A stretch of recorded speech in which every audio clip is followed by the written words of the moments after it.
Hello, my name is Madison, and I'm 34 years old.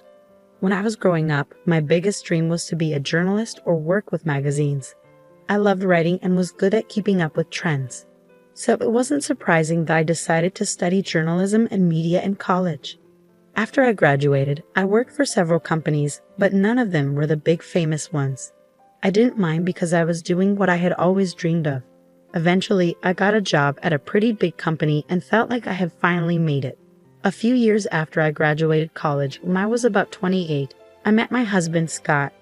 Scott's family was pretty wealthy and had their own business. I'm mentioning this because his mother, Tricia, always disliked me and insulted me. She thought I wasn't good enough for him and that I shouldn't have married him. Scott and I dated for about 3 years before we decided to get married. As I mentioned, Scott's mom, Tricia, didn't like me. She always put me down and made fun of me for working at a magazine and having a journalism degree. At first, her behavior really hurt me because no one should be treated like that. But for some reason, Tricia thought it was okay to treat me that way. Scott always defended me against his mother. His dad, Fred, also stood up for me whenever he heard Tricia's remarks. I was thankful for both of them. As time went on, I started to get used to Tricia's insults. Scott even suggested that we limit contact with her. But I didn't agree. Scott worked with his dad, and if he stopped talking to his mom, it could make things awkward for Fred. Fred was a wonderful person, and I didn't want to put him in a tough spot. I also didn't want Scott to cut off his family because of me. I learned to deal with it mostly because we only saw Tricia twice a month at most. But things changed when Fred had to go overseas for a business project. Tricia didn't want to be alone, so Scott and I agreed to let her stay with us until Fred returned. I had a bad feeling about it, but I believed that family should always come first. Living with Tricia was really tough. She constantly nitpicked and criticized everything I did, and the insults never seemed to stop. But I could handle all of that as long as she didn't actually harm me. However, everything changed during one week that turned out to be really difficult. I had a major presentation coming up at work. We were redesigning a section of our magazine, and I was responsible for making it great. This presentation was crucial because it would determine if I got a promotion, but Tricia didn't understand why it was so important. I don't think knowing would have changed her opinion of me anyway. Since Tricia was staying with us, she saw how stressed I was about it. The night before my big presentation, I was talking to Scott about how nervous I felt when she overheard us. She walked into the living room and decided to share her thoughts. "This is a big deal.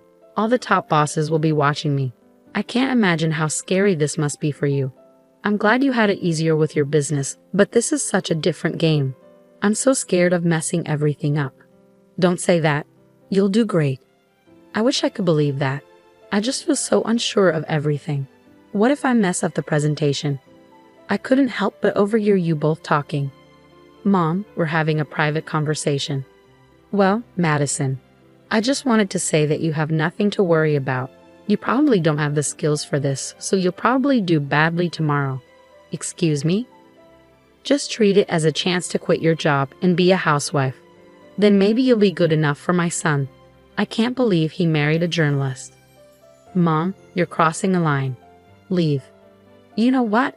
I don't have time for your nonsense, Tricia. I have bigger things to worry about than your opinion of me and my relationship with your son." "How dare you talk to me like that?" "So it's fine for you to talk to me that way, but not the other way around." "Scott, say something. Your wife is disrespecting your mother. She's just standing up for herself.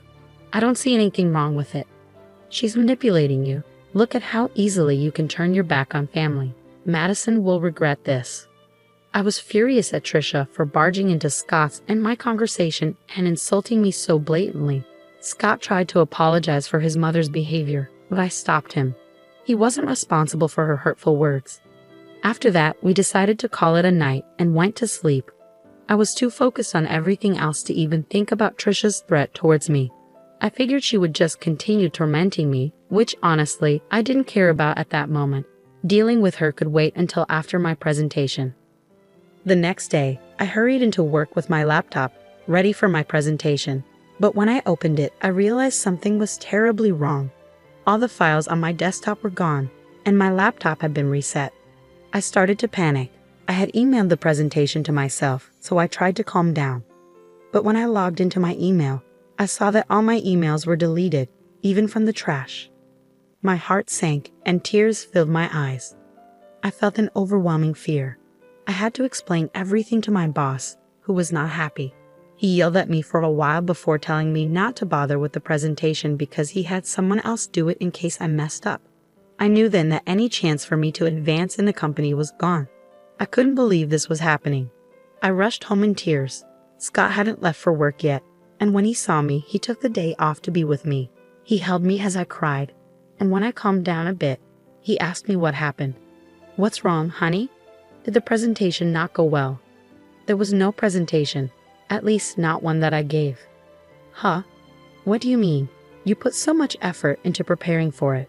You hardly slept those past few days because you were working so hard. I know, but when I got there, I opened my laptop and found out that everything had been deleted. What? How did that happen? I don't know. It was really embarrassing and humiliating to have to explain it to my boss. Wait, did you not back it up somewhere else? Yeah, I emailed it to myself, but even my inbox and trash were emptied. Oh my God, I'm so sorry this happened. What did your boss say? He yelled at me a lot, called me unprofessional and lazy. He had someone else do the presentation. But you still have your job, right? Yeah, but I'm stuck in this position. I can't move up or get promoted. I'm done here. Don't worry, honey. You'll find a better job. I'll be here for you through it all. Just keep working here until you're ready to leave. Yeah, I'll give my notice now. I can't believe I worked so hard for this, and just when I was close, it slipped away. I felt really down after that. I take pride in doing well on my projects, so what happened was really tough for me. It was traumatic, to say the least. I wasn't given any more important work at my job. I held off on quitting, but after another week, I knew it was time. I handed in my notice and waited for my time to be up. Through it all, Trisha seemed strangely happy. She saw me crying once and made remarks about how she knew I would fail. At first, I was mad at her, but then I started thinking about her behavior. Maybe she was happy because she thought I would finally become a housewife. Or maybe she was happy because she had something to do with my career falling apart. I can't quite explain it, but I had this gut feeling that Trisha had something to do with my laptop troubles. I wanted to talk to Scott about it, but I needed evidence first. So I decided to set up a hidden camera in the office to catch Trisha in the act. I ordered a camera disguised as a smoke detector and installed it on the ceiling. I connected it to my phone and got ready to implement my plan. The next step was to somehow let Trisha know about my upcoming presentation. That wasn't too hard. I just paced around the office looking worried. Scott was still at work, unaware of what I was doing. Trisha noticed my anxious behavior and asked what was going on. What's wrong? Are you stressed about another project? I need to tell someone. Since you asked, I've been given another chance to present my work, and it could lead to a raise. Oh, really? Yeah, and I'm really nervous because this is my last chance to get things right, and I have to do it well. Why aren't you telling Scott? Is it because you're embarrassed about your job? No, it's because I don't want to disappoint him again. Just keep it between us, okay? I'm not promising anything, but it'll be interesting to see what happens tomorrow. Why do you always want me to fail? I just think you'd be better off as a housewife. It's less embarrassing than what you're doing now. I don't have time for this, and I don't care what you think. Please leave me alone so I can practice my presentation before Scott gets home.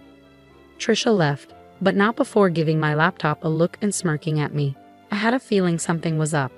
I stayed in the office a little longer, only leaving when Scott came home.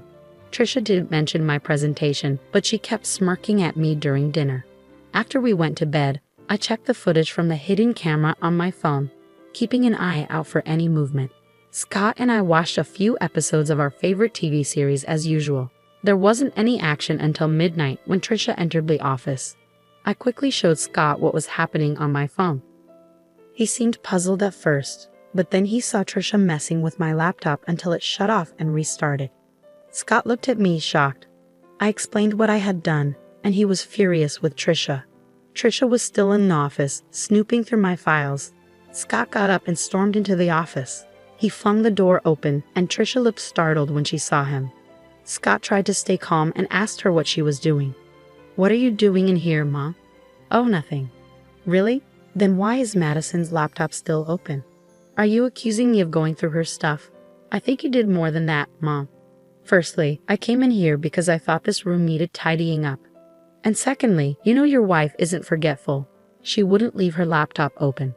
You wanted to clean the office at midnight, and don't talk about Madison like that. Don't talk to me like that. I'm still your mother. Yeah, my mother who loves to hurt and sabotage my wife. What are you saying? We caught you on camera resetting Madison's laptop. You were spying on me? No, we just wanted to make sure that what happened to Madison wouldn't happen again. That's disgusting. How could you film me without my consent? I didn't put cameras in your room. I put one in my office, and you went in there without my permission. And even if it was wrong, it's nothing compared to what you did to Madison. I want you out of our house tomorrow. But I'll be all alone, Trisha protested. I don't care. I don't want to talk to you.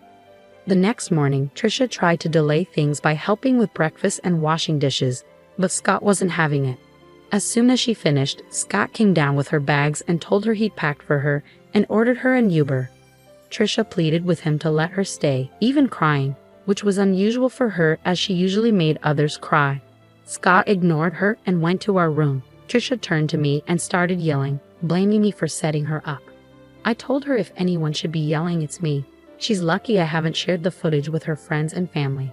If they knew what she did to me, she'd lose them all. That shut her up pretty quickly. After Trisha left, I felt a weight lifted off my shoulders. Though I was still upset about my job situation, I knew I could bounce back and do even better.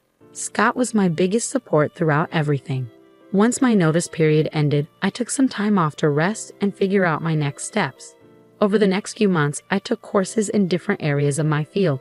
I knew if I focused on a specific niche and found the right job, I could achieve a lot more.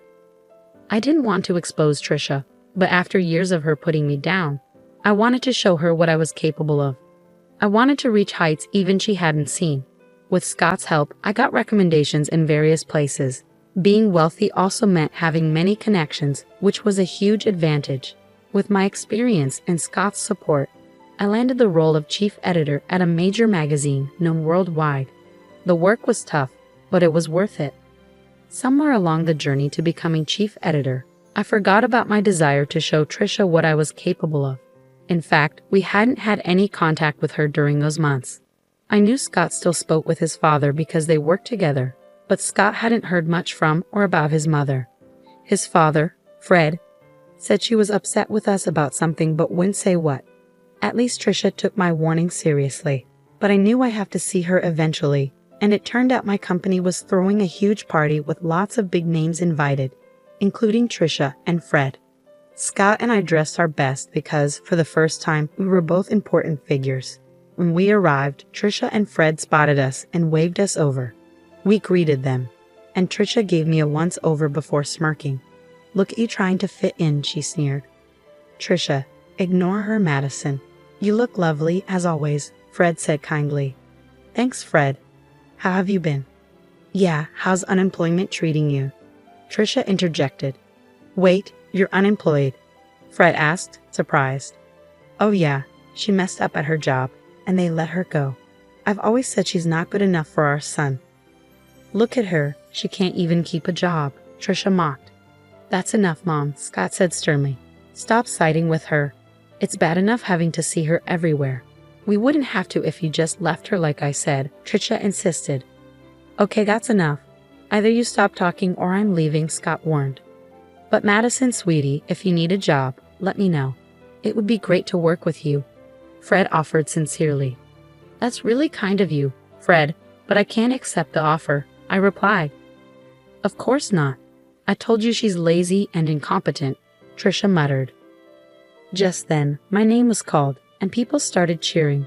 I looked towards the small stage, and the CEO was there, waving and motioning for me to come up. I turned to Fred and Trisha, excusing myself. Fred looked amused, but Trisha seemed confused and angry. The CEO gave a speech, praising my work in the company and my ability to innovate and bring new ideas to the magazine. The audience cheered loudly, asking for a speech. I thanked Scott for his support and all my colleagues who helped make the magazine what it is. I ended by thanking one person who doubted me because their negativity pushed me to be better. As I walked off the stage, everyone stopped me to congratulate me and ask about the unnamed critic, but I kept that to myself. I made my way over to the table where Fred, Trisha, and Scott were seated.